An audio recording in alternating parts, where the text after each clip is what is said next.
আব্বু যেহেতু দেশের বাহিরে যায় তোমরা জানো, সেক্ষেত্রে আব্বু সবার জন্য সবকিছু টুকিটাকি নিয়ে আসে। তো আমাদের জন্য কি কি আনছে সেগুলো একটু দেখাচ্ছিলাম। ওখানে সবকিছুই পাওয়া যায় মোটামুটি অনেক ভালো। তো এখানে অনেক মজার মজার জিনিস নিয়ে আসছে আম্মুর জন্য, ঘরের জিনিস। বেসিক্যালি আব্বু যতবারই যায় না কেন সবসময় চেষ্টা করে ঘরের জিনিস আনার জন্য। লাইক হচ্ছে স্টিলের জিনিসগুলো, ওখানকার জিনিসগুলো আসলে অনেক বেশি সুন্দর হয়। তো এখানে এবার অনেক লাড্ডু, তারপরে হচ্ছে কিছু বাদাম টাদাম, তারপরে নারিকেলের নাড়ু ফ্রোজেন করা এগুলো নিয়ে আসছে।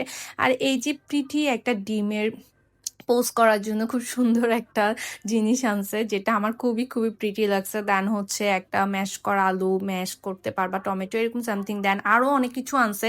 এগুলো আসলে আমার ভাগের গুলো আমি জাস্ট দেখাইতেছি। আর বিশেষ করে আমার জন্য নেল কাটার আনছে, এটা হাসতে হাসতে শেষ। এই নারিকেলের নাড়ুটা এত বেশি মজা ছিল, আব্বু বলতেছে আমি যে আনলে তোমাদের জন্য আরো কয়েক প্যাকেট নিয়ে আসতাম। ভাই এটা যে মজা, যারা ইন্ডিয়া যাবা মাস্ট এটা ট্রাই করো, অনেক অনেক বেশি